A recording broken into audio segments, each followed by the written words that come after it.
I mean, like, our point is adaptation, so I feel... Right. No, my point in that one is nitpick. I don't nitpick in this one as much. I nitpick. Right, that's your job. My job is to... I feel like in this one, my job is to try to defend the adaptation a little more. Damn you. It just seems like the roles that we have taken on is like I'm trying to always give them the benefit. Yeah. I don't...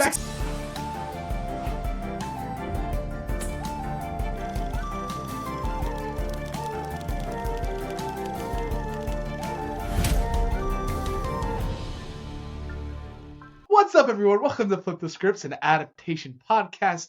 My name is Stephen Nieman. And I'm Ankit and Madhira. And we're your hosts to take you on this journey. This week, we are finishing the series, season 1 of Series of Fortunate Events by Lemony Snicket. Woo! We made it to episode 4, part 2. 8 episodes. The Miserable Mill. Sadness. And we get to move on from the Series of Fortunate Events for at least 6 weeks. I will tell you what we're moving on to at the end of the episode. There we go. Stay and tuned. If you've already checked out our social media, you may have already seen a post about it. Probably? Maybe? Maybe? I don't know. We're recording this far enough in the future where I don't know if you will have seen a post about it yet. Ankit, you have to see the future, man.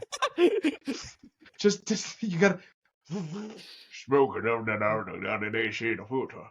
Well, like, here's the thing, is you should have seen the post. But also, I don't know if you're listening to this before you went on to Instagram today, or before you went on to TikTok. I don't know what you're doing with your life as a listener, which is why I'm saying you might have. You may not have. Either way, we'll tell you at the end of this episode. What are we doing this episode, Stephen? Well, we're going to go through the Miserable Mill, Stephen! part 2. We're going to go through the Miserable Mill part 2, and we're going to see how good of an adaptation it is. Well, Ankit, let's start with you. Good old fun fact time with Ankit. Good old fun fact time with Ankit. Now, with this being the finale of season 1, I can finally give us a Rotten Tomatoes rating, because Rotten Tomatoes is back, baby. Rotten Tomatoes only has it for the seasons. It doesn't seem to have it for every episode, which that's how they do it. That's fair enough. Was that true for Avatar? I feel like it wasn't true for Avatar. Maybe it was true for Avatar. No, it was the same thing. Avatar only had the overall rating. It didn't have an episode by episode rating. Man, that was a great time. Oh, ladies and gentlemen. By the time we got to episode 8 of Avatar, we were so pissed. Ladies and gentlemen, if you do not know about our episodes of Avatar The Last Airbender, let me tell you, you should go check it out. And this, I can promise you, whenever the new season of Avatar The Last Airbender is coming out, we're going to be doing it as the season's coming out. Now that we're going to do our best. We might be like a week delayed based on recording schedules, but we will do it as close to it coming out as possible for us. Whenever season 2 comes out. I don't know when that is. And it's going to be a whole new directing team, creative team. They fired everyone. Ankit, so maybe we were right. I feel very justified after you told me. Vindicated. Oh my god, I feel very vindicated. Ladies and gentlemen, go listen to those episodes. They're very fun. We're here to talk about The Miserable Mill. So, The Miserable Mill. Now, it is directed. This episode, part 2, was directed by Bo Welch. Who directed the part 1? Part 1 was not directed by Bo Welch. No, I lied. Yes, it was. It was directed by Bo Welch. I was reading a different name and got confused. That's okay. I just remember Bo Welch from the last week, you know. Yeah. Or like an hour ago, because we filmed both of these on the same day. Oh no, you're giving away. You're giving away our secrets. Oh no, how could you? Oh no. You mean we don't record this the day before it goes out? Yes. Okay, fine. Way to break the veil of secrecy. Anyway, directed by Bo Welch, and the writing credits, it is based on the book series by Daniel Handler as Lemony Snicket. The teleplay is by Tatiana Suarez-Pico, and the story editor is Joe Trax. Oh, so new script editor. New teleplay. New teleplay. Yeah. So Well, still, new as in I think she worked on the season earlier, but new for part 2 of The Miserable Mill. She was not on the writing team for part 1. Handler still not being on the writing team is bothering me because I don't think he was on the writing team for Wide Window Part 2. For Wide Window Part 2? Yeah, I don't think so. I think that because remember we were complaining about Wide Window Part 2 a lot, especially the jet ski. The jet ski made no sense in that one. Ladies and gentlemen, if you don't know what we're talking about, go listen to part 2 of that. Yeah. 2 weeks ago. No. He was the teleplay. Oh, okay. He wanted a jet ski. All right. Yeah. Anyway, now, what do you think the IMDb rating is for this episode? Because it's been going up now, because randomly the last episode got an 8, I want to say 8.5. 8.3. Ah, I was close. Which I think it works as the TV show rating. Mm-hmm. Like, we'll talk about it as an adaptation. Yeah. We'll get into that. Now, A Series of Unfortunate Events, Season 1. Now, you have the tomato meter, which is, of course, the critics' score. And they have given it a 94%. Wow. For Season 1. That's like... You know what? As a show... It is enjoyable. I'll give the credit to like that 94%. Because obviously most of our credits come from an adaptation standpoint, so it's like... Right. As a show, this season, incredibly strong.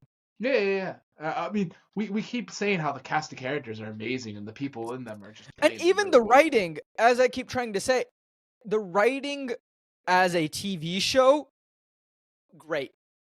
I'm enjoying it. Fix the mistakes they made because of the adaptation. That's where that's a difference, right? And I think that's where the popcorn meter comes in.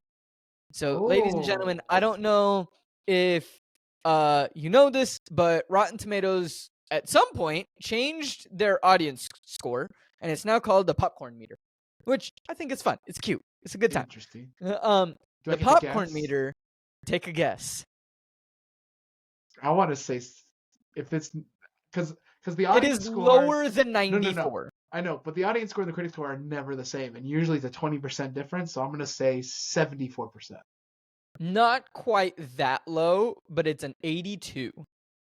Okay, makes sense. And I think that makes sense. Where I think it is very enjoyable, but if you've read the books, you might have gripes with it. Yeah. Cool. Thank you for your fun fact time, Ankit. Yeah. What's your question? For this question? I think this is a great question because You think all of your questions are great questions? True. I mean, they are. Don't get me wrong. What has been your favorite episode of season 1? Oh, dude. I really did like episode 2. The Bad Beginning Part 2? The Bad Beginning Part 2. Nice. I think it sets up a fun dynamic. It sets up Olaf very well in the sense that we were complaining that it felt more like the Olaf story. Mm-hmm. I feel like it has now shied away from that towards the end of the season. We are following the kids more. Which is Olaf, fantastic. But I think episode 2 works very well in setting him up. Yeah. They did a very good job in that one and the first part of the reptile room. I think in episode 2 and episode 3, even though they used him more, they did an incredible job of setting up Olaf. So we've understood all of his stakes and everything he's going through. Now we can focus on the kids, give more of the kids' backstory. Like, we have a little more time of that because they're taking away from Olaf now. They're still incredibly using Olaf, as they should. Episode 3 is my favorite. I think Uncle Monty just makes that episode. Dude, yeah, that's a close second for me. And he does such a good job playing Monty. I'm like, please. He does. And I hate the fact that he was in The Last Airbender that you can watch on our Patreon. Yeah. When we noticed that, I felt for that actor because I was like, oh, you are Admiral Zhao? I think so. Admiral. Why do both Admiral Zhao's suck? We hated both of them. Yeah, I don't think either was their fault. Maybe because no one could really top what the voice actor did. Well, it's Jonathan Isaac, isn't it? Yeah, I think so, actually. Yeah. That's hard. He said a bar.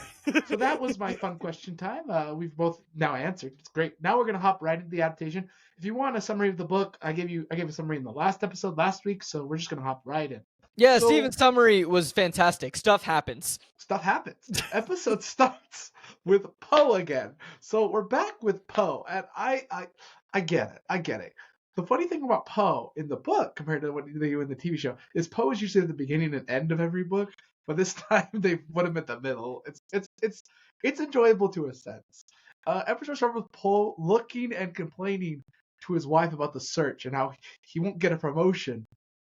In fact, he did get a promotion in the book before the orphans arrived at the Lucky Mill. Yes. To like the coin manager or something like that. No, I think he got promoted to the thing that he gets promoted to at the end of the book. No. At the end of the episode. Is that not what he gets promoted to? No, not at all. Hold on. Keep talking and I'll look it up real quick. I could have got my book during this break. He is forced to take, so that his boss calls him while his wife is in the office, is like, if you don't find those children, I can't fire you, but you'll be demoted so hard you'll never work in this town again. And he's like, take off the bank badge. And he has to take off the bank badge and he cries and it's amazing. And his wife now goes on an investigation to find the kids. And that's the whole first scene of the whole TV show. It's a good time. It's fun. It's not in the book, but it's fun. I mean, if the orphans did go missing, that is probably how Poe would react. So it's accurate. Yeah. In the book, he gets promoted to vice president in charge of coins. Yeah. See, I was right. Yeah. I never said you were wrong. I said I forgot. Yeah. I know that he gets promoted to something else at the end of this episode. No. But I loved this scene solely for the fact that he is freaking out and his wife just slaps him and goes, "Get it together." Yeah, I'll give you that. It's an enjoyable scene. Does it work in the adaptation? Look, I don't know about that, but I enjoyed the heck out of the episode. Okay, so then, the orphans meet Shirley, who is Olaf in disguise. Oh no! Who could see that coming? And Shirley has a name tag, and Sunny responds with name tag, schname tag. And I laughed because that was hilarious. Sunny has the best responses to Olaf. Best one-liners. Yes. And best one-liners that I've seen in a long time. Yeah, and I think it's because it's a baby speaking baby language and they just use captions. It's what makes it really funny.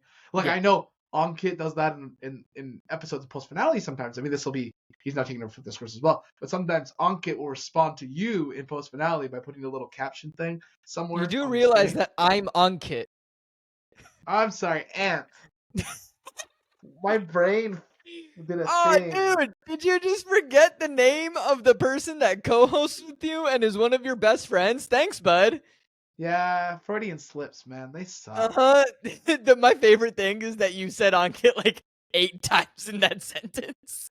My favorite thing is how Ant, in your podcast, Ankit, of post-finale, does captions, and then Ant will probably do captions in this moment and put it in the episode. Hey, Ant, make him look like a fool. I am a fool, and I'm sorry, and please forgive my Freudian slip. Oh, that was good. It's 8 o'clock at night. I'm tired. I worked an entire day dealing with children. He's tired too. So I still know who you are. I have a little bit of an issue with this moment. Okay, so yes, they do meet Olaf. And yes, the name tag schmade tempting is freaking hilarious, and I loved it. But in the book, Violet and Sunny meet Olaf in the optometrist office because Shirley is behind the desk. And Shirley has a nameplate with Shirley on it, which is what is used, not a name tag. But it works, and I'll give it credit. The only thing that doesn't work to me is they kind of show their hand of hypnotizing Klaus in front of the two sisters. Mm. Like, it works, but then I'm like, eh. And I know breaking his glasses again, maybe they didn't want to do it again because his glasses break twice in the book, Yeah. but it does happen. It's weird. I'm like, this is how you hypnotize? Okay, fine. I mean, I was like, interesting choice to hypnotize him in front of others, but fine. I also think Shirley is perfect. I think Olaf doesn't. I think Neil Patrick Harris does a really good job playing Shirley. Yeah. Not Leonardo DiCaprio. The only thing I would say, yes, I will never let you live this down. The only thing I will say that bothers me, and I think this is something that is in the book that I wish they kept, was Olaf's unibrow was supposed to also have for Shirley as well. I just think it would have been hilarious to have Shirley with the unibrow. Yeah. It would have been funny, but I was not upset by it. I'm not upset by it. I'm just saying this adaptation wise. Nah, that's fair. Nitpicky. But I can also imagine them sitting there and being like, look, we got to put this much makeup on you. Just go. So Klaus then goes right back to work on the stamping machine, which he wasn't ordered to. He just kind of goes and does it. Which he's ordered to in the book. Yeah. In the book, the foreman calls him over. Flutestone. No, that was not right. That was not quite. Last name with an F. Foreman F. Foreman F. Brings him over and whispers him what to do. And then Klaus ends up going to work on the stamp machine. Now, he's starting to stamp all the pieces of wood. There's a talking about how that's really weird, stamping wood and selling wood with the stamp on it. Because the stamp doesn't individually go on the wood. It just kind of goes over the whole sketch. So somebody could buy a piece of wood with a single red T on it or something. Wait, really? Yeah. You didn't notice how it went on it? No. It also goes only on top of the sheet. So it's like if somebody buys the wood. That's incredible. So he's stamping away, and he loses under control of the machine, and the machine goes haywire, breaks the debarker machine, and lands on Phil's leg. Phil's leg is just like evaporated, pancaked. Yeah. So Phil gets his leg like pancaked by the machine. Now in the book, it's a little more darker. It's a cement block that stamps everything, and he breaks like the tying machine, not the debarker, and it's fine. He still broke a machine, and everyone freaks out about it. Yeah. It lands on Phil's leg, but Phil loses the leg. The whole leg. Yeah. It just does not come back. But Phil, being the good guy, like he did in the book, he's like, yes, I still have my good other leg. I still have my left leg. I do enjoy the, hey, half off pedicures. But they skipped the joke in the book, which I think is even funnier, because they set it up in the last episode, because he talks about Phil. Lemony Snicket talks about Phil, and he's like, he's an optimist. So like, if he lost his left arm to a crocodile, he wouldn't be, my left arm. He'd be like, it's okay, I still have my right. And then somebody goes, and in the book, Phil goes, Phil, instead of going, my right leg, he goes, I still have my left. And one of the people responds with, oh man, I would have responded with, my left leg. So see, like that would have been freaking hilarious. And they killed the joke that was in the book. And I think that joke is way better. Okay, fair enough. I still enjoyed the joke.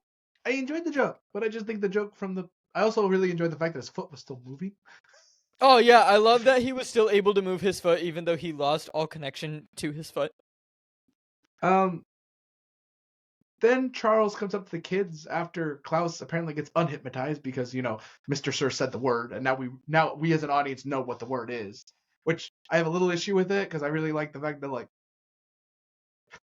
I didn't know. Yeah, I didn't know what the word was in the book. I was really confused about what the word was in the book. Yeah, I like that, but in the TV show, I feel like they spelled it out for us. Yeah, that is fair. But 'Cause- also 'cause- recognize. because they only unhypnotized Klaus once in the book, and it was an accident of somebody else saying it, and nobody caught it. Yeah, nobody knew why. Yeah, nobody knew why. And then, but now he's been unhypnotized twice, and now we absolutely know what the word is, and so we've ruined the surprise of the book. Yeah, I think it would have worked better if he was only hypnotized once. I agree. I don't know why they did it twice. Maybe because they have 2 episodes and they needed to do something. Yeah, fair enough. So then Charles comes up and was like, "Hey, I'm willing to tell you all about your parents." But he has an appointment. But I have an appointment with Orwell, and I'm like, "All right, cool." Klaus Tell me is now more. good again. Tell me more. Klaus is now good again. He doesn't understand how Phil got injured. He's like, "How did Phil get injured?" Huh? Hey, I will say the actor in that moment, great. Yeah, I mean, actually, that is how it happened in the book. Like, once somebody's unhypnotized, they don't remember anything that happened. Yeah, he's like, what is going on? What's this commotion? Yeah, then we cut to the explanation of how this all happened, and we cut to, like, Shirley and Orwell meeting with Sir, talking about how he doesn't understand that she hypnotizes the workers, but she keeps the workers and helps him and maintains everything at the I plant. hated this. And it kind of explains the whole magic of it, but then she says the whole plant's under hypnosis, which was not true in the book at all. And then also like, Olaf's like, "Oh yeah, I want to adopt the children." He's like, "Those 3 children even have just showed up, and yeah, you can have them, but I like to work them because they're only worth half a cup." And I'm like, "No, but they all chew a full piece in the show." Yeah. I don't know. I didn't like this because it made Sir feel like an idiot. Yeah, it also just explains the magic. And sometimes you don't need to explain the magic. And I didn't mind the explanation of the magic. Oh, okay. I don't like the magic being explained. I think it being explained is okay. But I think what happened with it being explained is that Sir became an idiot. Yeah. And Sir wasn't an idiot in the book.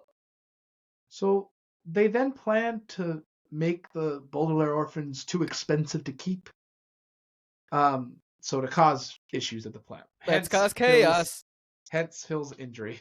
Whoopsies. Poor Phil. Poor Phil. Poor happy Phil.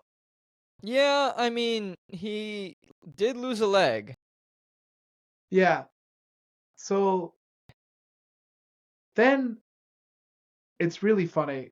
Klaus is like, "I'm going to go take down Orwell." Yeah. And he leaves Sonny and Violet alone, and they're like, "We'll do it together." And they go take down Orwell together. I'm like, "Oh, okay. This is new." But when they go in there, they're like, they find her hypnotizing Charles. And I'm like, this is also new. So a bunch of new that's not in the book at all. Yeah. I don't know why this is needed. But Charles is getting hypnotized, and they learn about trigger words, which, Klaus already knew because Klaus talked about it in literally like earlier. And Violet's supposed to read a book about it later in the book, but whatever. We needed to introduce it to the audience. They introduce it. They end up going upstairs and hiding in a closet, not getting caught by anything. But then Klaus finds something behind him and like whisper screams. He goes, to not get caught by Olaf. Because it turns out there's skeletons in the closet. Actual skeletons in the closet. Oh.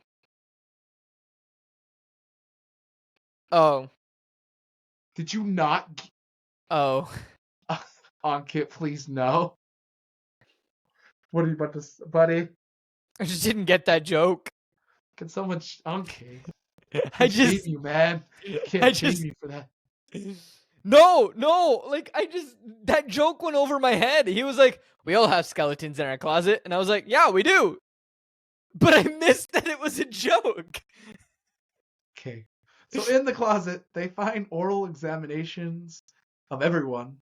And then now they know the whole mill is hypnotized, which I'm like, that is a bunch of bullshit. I don't think they found oral examinations. I think they found optometry examinations.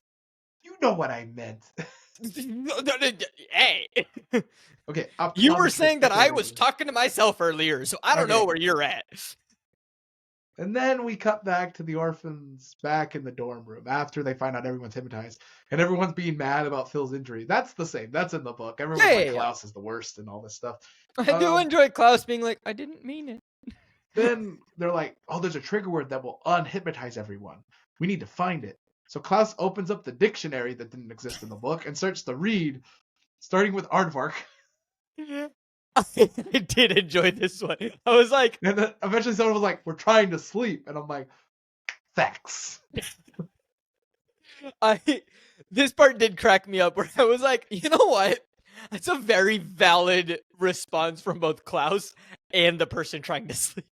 What I'm upset about, and maybe I can explain it here, is Violet. So Klaus gets hypnotized like twice, basically.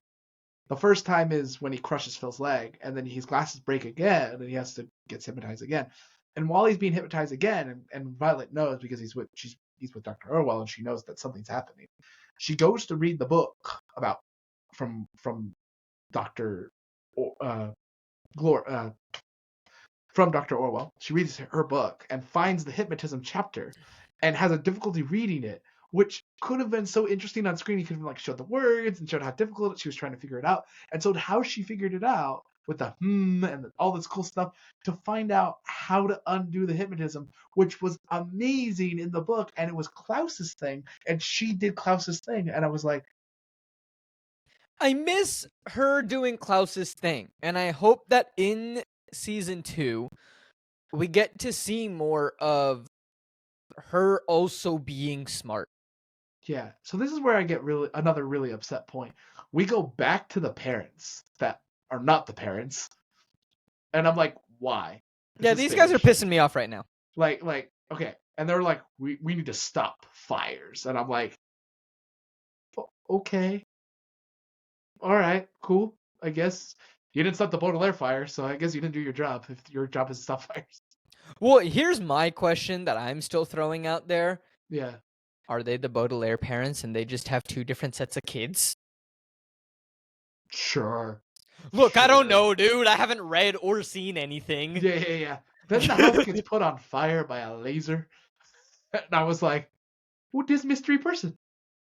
I also tried to pause and read the newspaper. Oh, I did. I read the newspaper. But I couldn't get it to pause on the right frame. So what did the newspaper say? It said Baudelaire Baudelaire house fire declared an accident. Okay. So it was just the paper from the first arson. episode. Yeah. No. Because there was an investigation in the first episode. So the investigation is now concluded by the 4th episode that it was an accident, not arson. Cool. Which we know probably was arson. Count Olaf. Woohoo! Yeah, but then somebody lit this house on fire, and it can't be Olaf because Olaf's at the miserable bill. It could be one of his henchmen. 5 guesses who? Well, it can't be the Hookman either. So yeah, he's occupied. 4 guesses who? I'm gonna say that it was it wasn't the bald man. It wasn't the bald man. I want to say it's one of the old ladies. I don't think it was one of the old ladies. I think it was the other one. The androgynous guy? The androgynous guy. Oh, I think it's one of the old ladies. Nah. Yeah. And then basically Klaus gets woken up by hypnotism again. And it's taken to go to work. And then, it's revealed the foreman is the Hookman. Yay! Yay! We already knew that, and they reveal it later in the book. I don't know why it needed to be revealed now, but apparently they need to reveal it now. Yeah. So the Hookmen and Olaf are there. Olaf, described as Shirley, are there, making Klaus kill Charles. Charles is tied up to a log and hypnotized. Yeah, Charles is just vibing on that log. Yeah, but also, did he really need to be hypnotized? Because in the book, he just was tied to a log and not hypnotized. Wasn't he just knocked out? Nah, no, he woke up there. Right, he woke up on the log. Yeah, he's like, to get him on the log, they didn't. He's like, please don't kill me.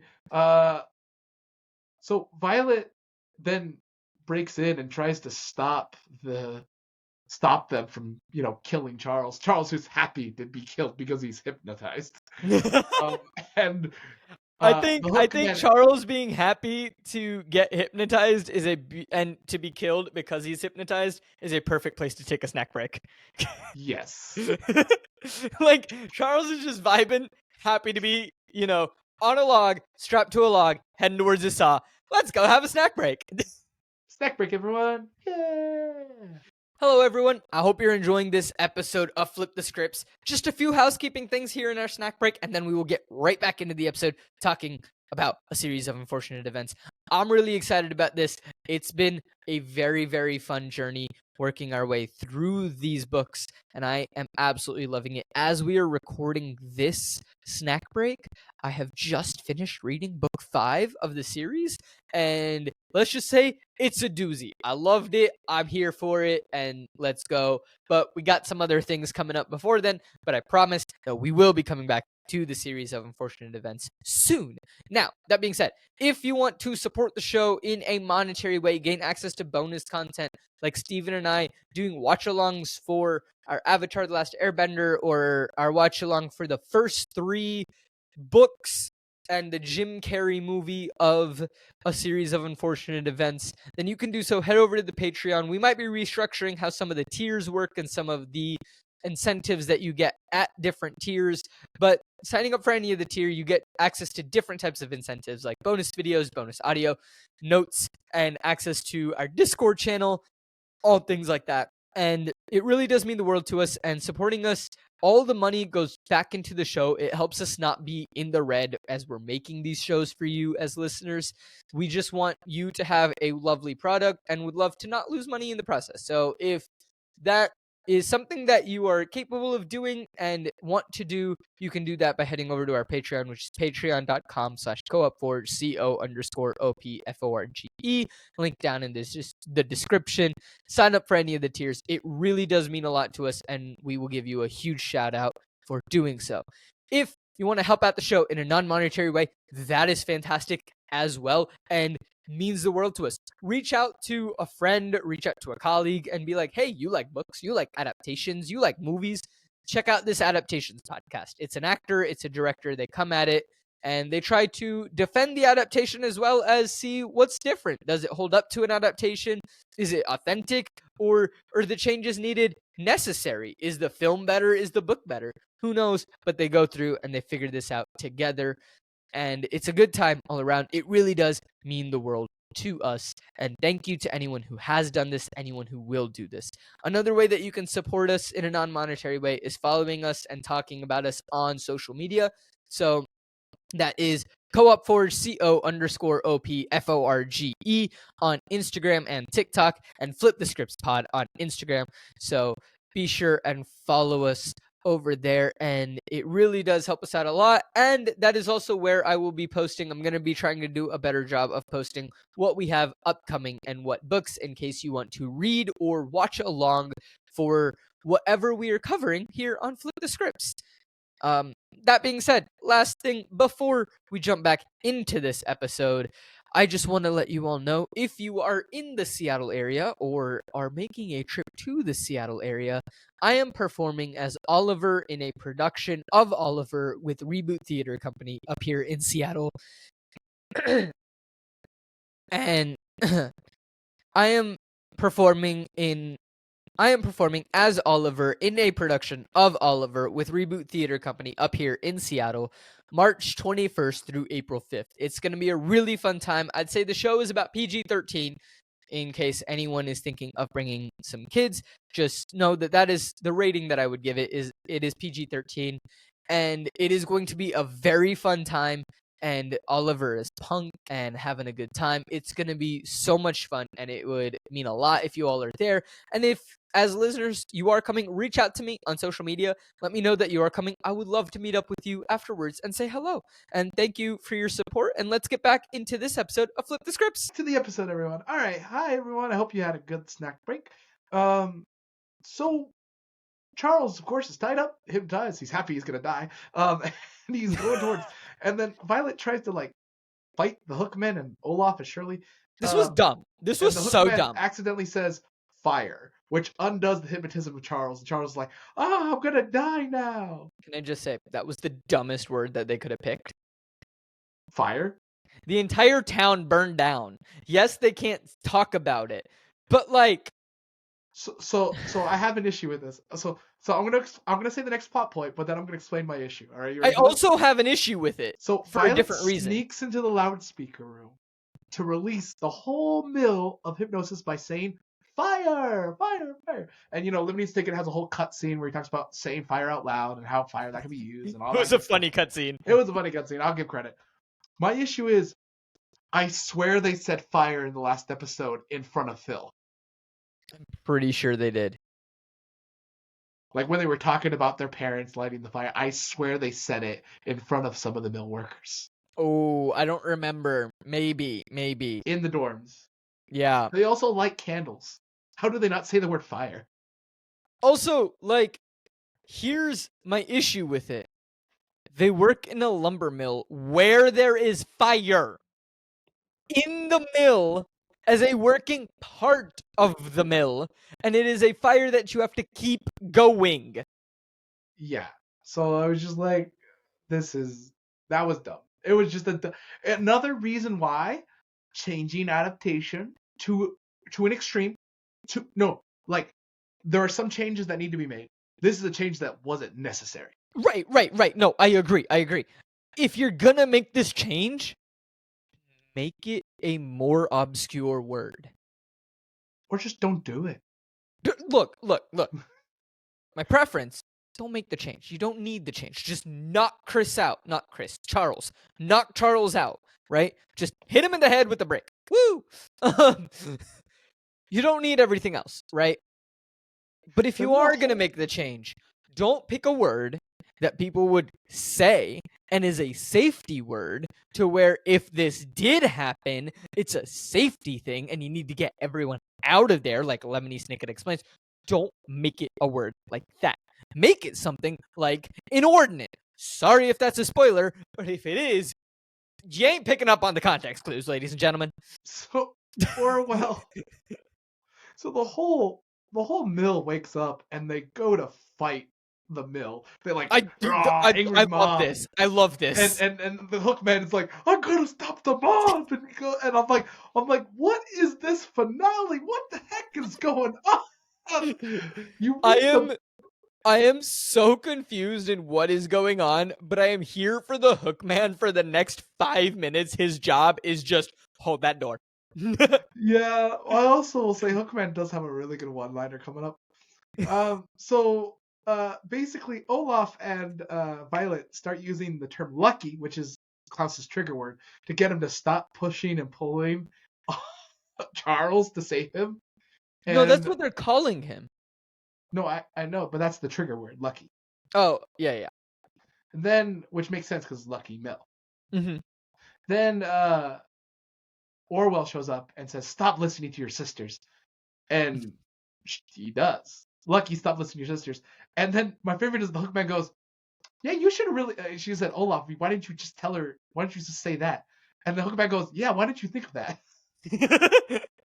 I like him calling him out, being like, yo, boss, be better. So then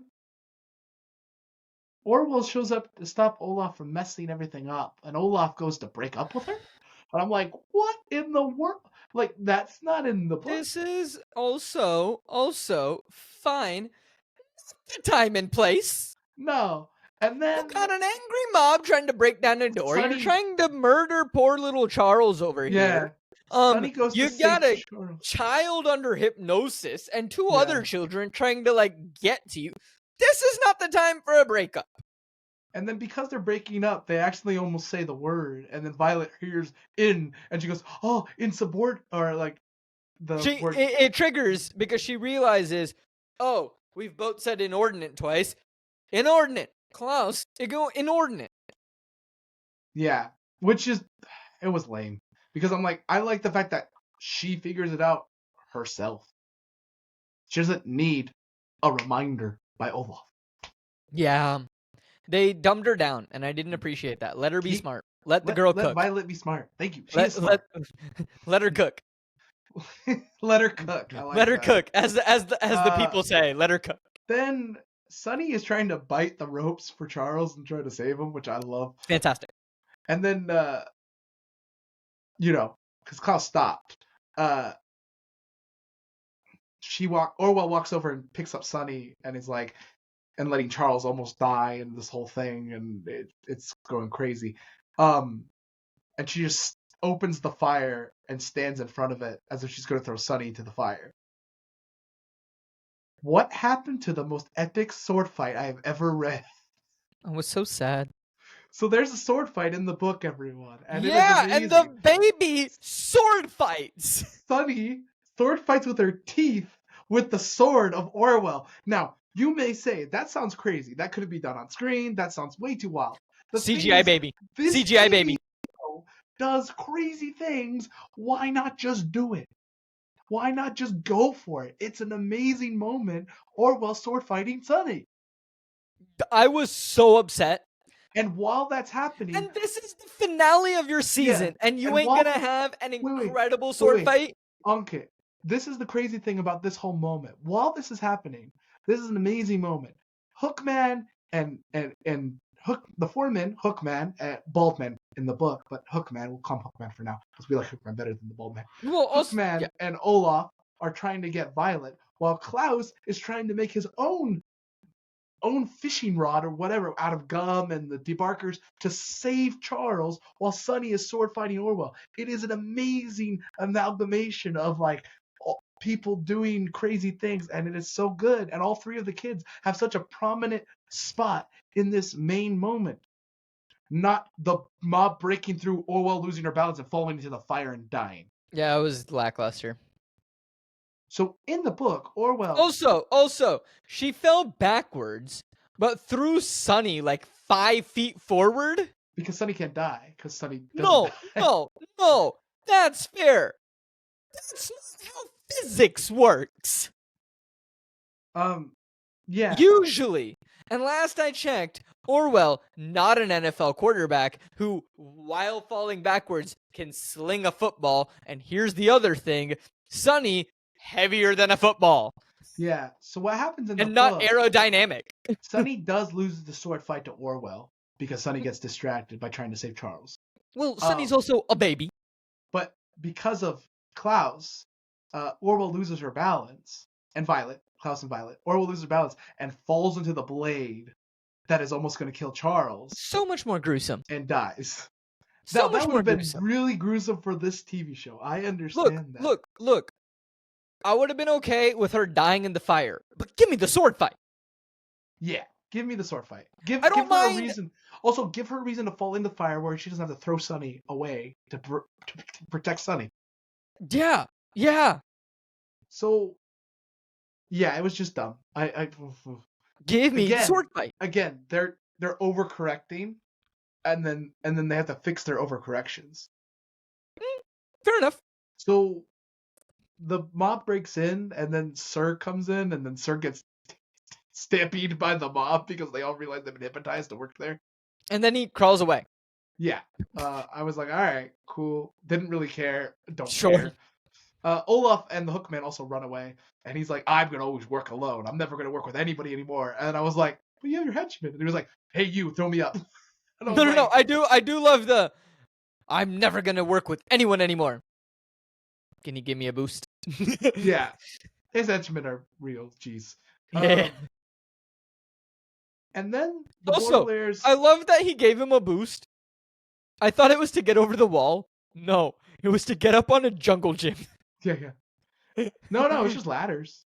It looked like it looked like a little jungle gym set kind of thing that they were climbing up, like a little metal thing that they were climbing up. I saw it as escape scaffolding. Maybe. Yeah. But like, yeah, it was like just scaffolding that they were climbing up, and I was like, you could have lifted your leg and put it on the bottom pole.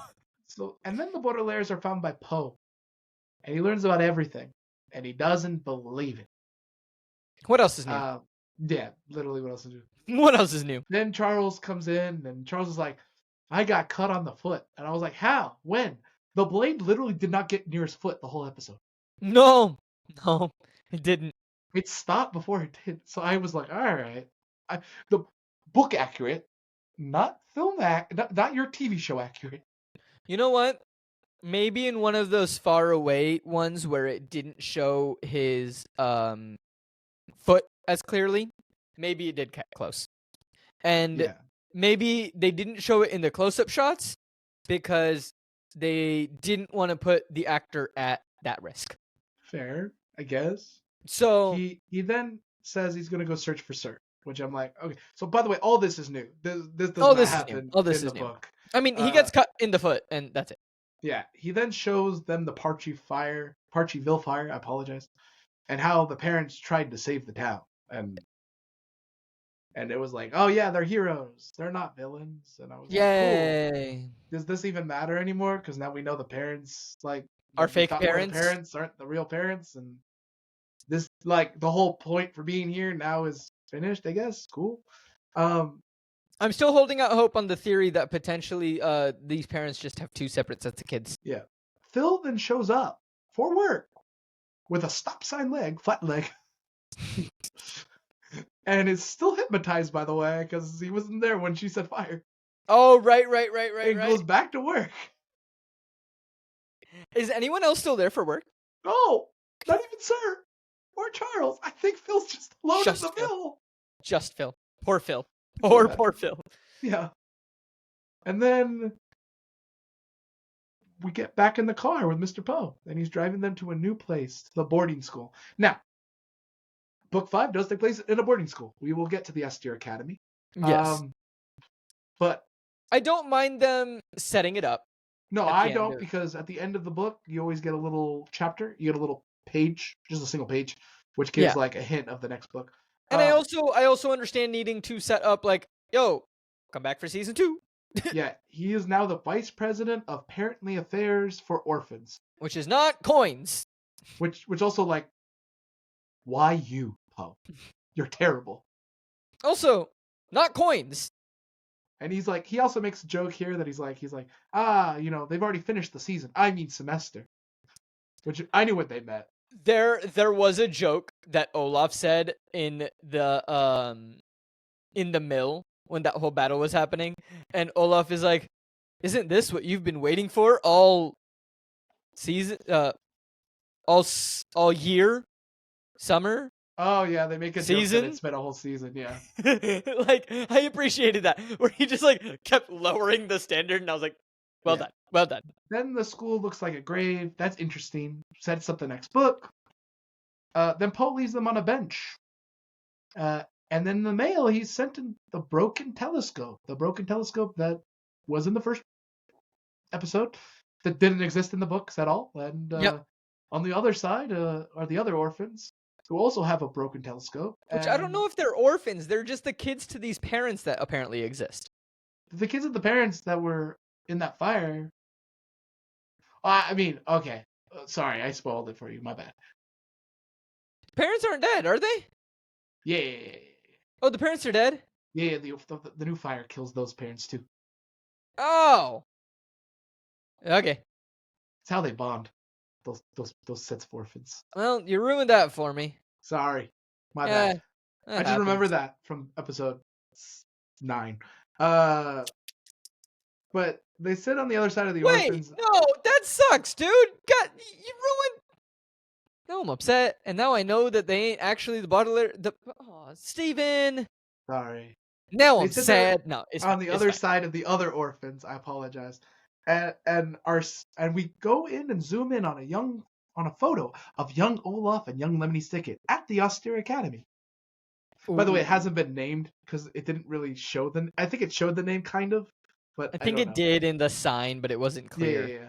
It's not clear. Yeah. I'm not to ruin the name of the next book, but it's called. No, fair enough. Academy. Yeah. Okay. But hey, and unrelated, cut out Steven spoiling it.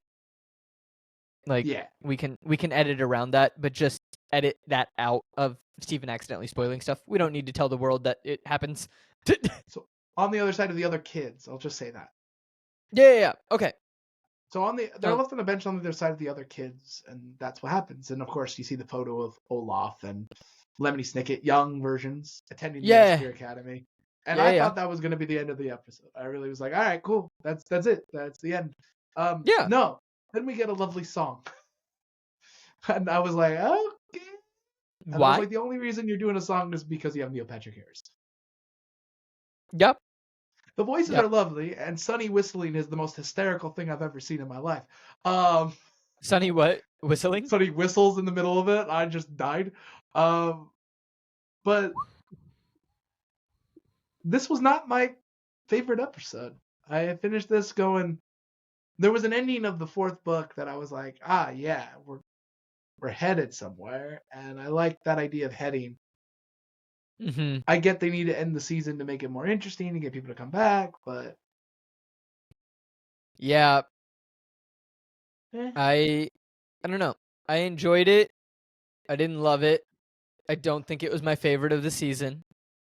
But I Let's do get to think from a ratings. TV show standpoint, strong finale. Let's get to the ratings, shall we?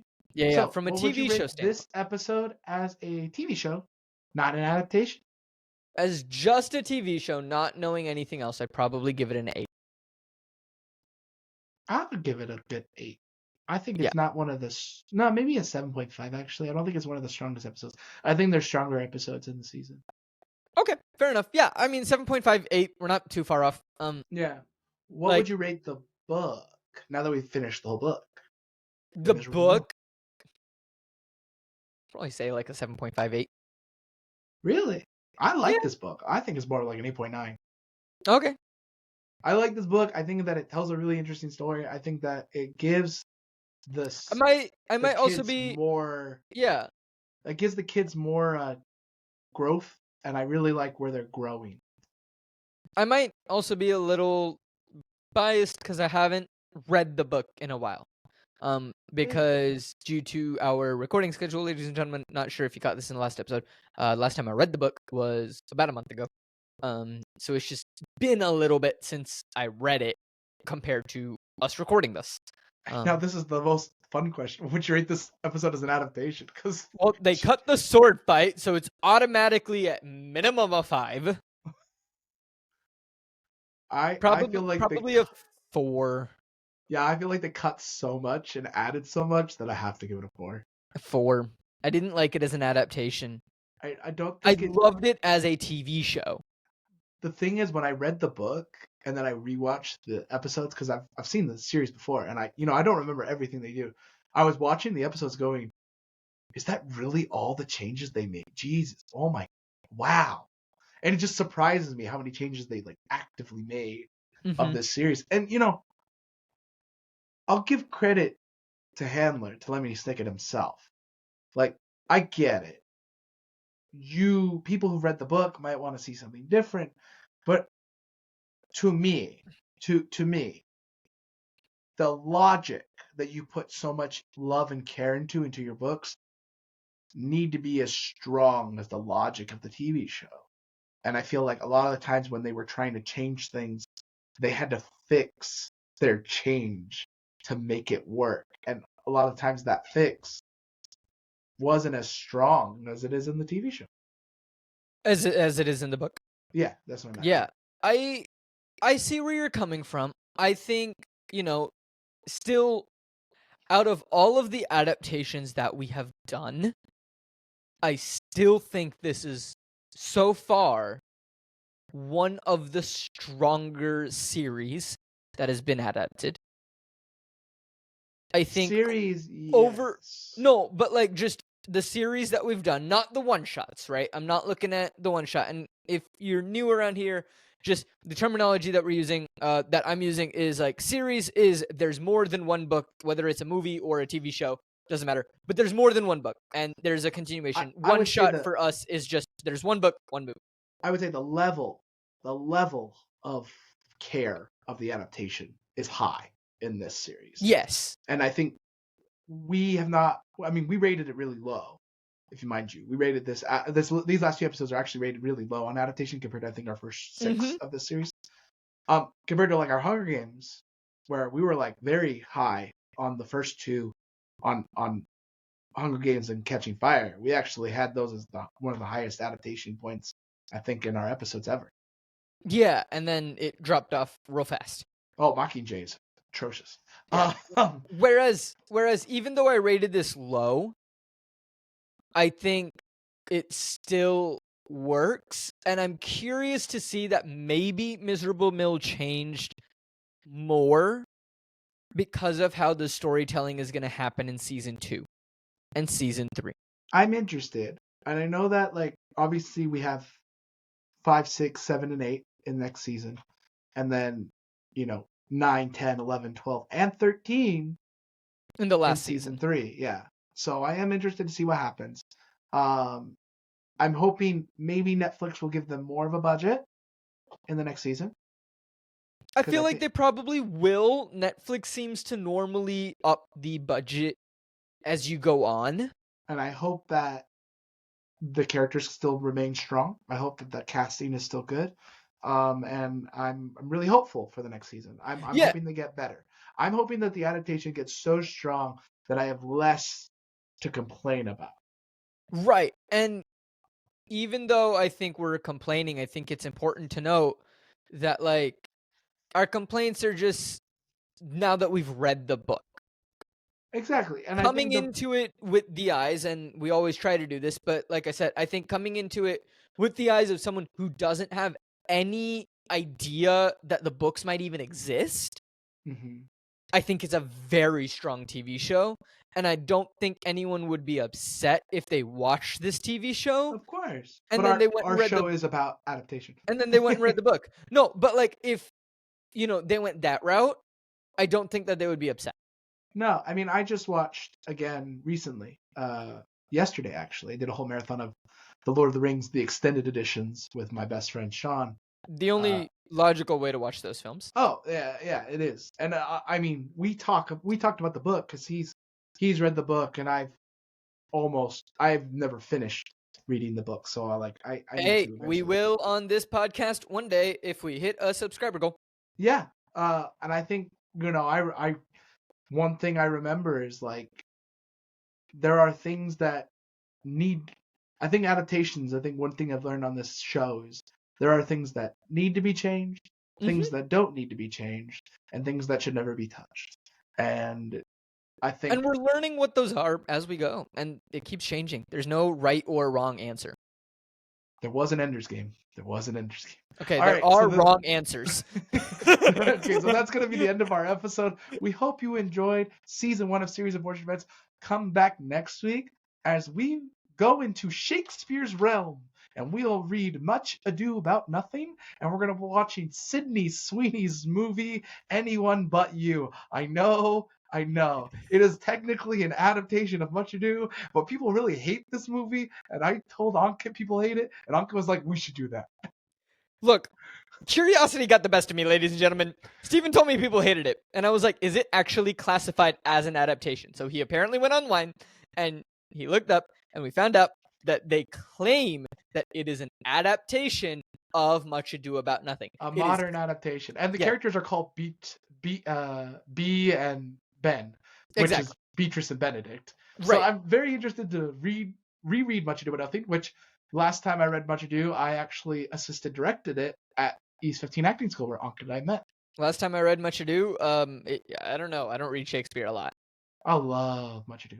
No. But I love Shakespeare, and I enjoy being in Shakespeare. I don't like reading Shakespeare. So that's going to be our next episode. So watch me and Ankit get either really upset about their Shakespeare adaptation or maybe actually enjoy it. Maybe at the end of the day, it's just a bad film, but a good adaptation. I don't know. I mean, we haven't had that yet. We've had good film. We've had good film, bad adaptation. We've had good film, bad adaptation. We've had mediocre film, good adaptation. We've had every realm of bad adaptation. Yes. Except for good film, bad adaptation. No, we've had good film, bad adaptation. We haven't had bad film, good adaptation. Yes, that's the only one that we're missing. I mean, unless I think Shining. No, Shining's a bad adaptation. It's bad adaptation. I didn't like it. That's right. Yeah. All right, well, that's anyway, the end of our we've episode. said goodbye multiple times, ladies and gentlemen. Follow us on the socials. Do the thing. Helps us out. Hit the subscribe comment, button. like, subscribe. Thank you, Ant, for being our editor. thank you so much. If you all ever have suggestions, let us know, and we'll put them on the list, and we'll do stuff that y'all want to listen to us talk about. We love connecting with you all, so thank you so much for being here and being on this journey with us, and we'll see y'all next week. Thank you so much for listening to this episode of Flip the Scripts. Flip the Scripts is created, hosted, and produced by Ankit Madhira and Stephen Nieman. Our editor is Servellon. The art is by Kshitija Madhira, and the music is by Sebastian Hollich. If you would like to support the show, you can do so by heading over to patreon.com/co-op-forge. So that's patreon.com/co_opforge. Sign up for any of the tiers and you get access to various types of bonus content, and it really does help us out a lot of not being in the red while making these episodes for you all. If you want to help out the show in a non-monetary way, that is great as well. You can talk about us on social media. Follow us on social media at coopforge, co_opforge on all the various social media platforms. And you can also follow the show directly, Flip the Scripts Pod, on Instagram. Be sure to talk about us on social media. It helps us out a lot. Thank you to anyone who has done this already or will do this in the future. And last but not least, if you still want to help out the show, word of mouth is a great way to help support the show and grow the show. Tell a friend, tell a family member about the show. There are two guys and they read books and then they go in, they watch the movie, they watch the TV show, they figure out, is it a faithful adaptation or is it just a fun movie but maybe not a faithful adaptation? That's also a possibility. If it's a show that you think they might enjoy, please do recommend it to them. It helps us out a lot. But we are just really thankful that you have tuned in for this episode of Flip the Scripts, and we hope you join us next week for even more tomfoolery. And until then, we'll see y'all later. Bye.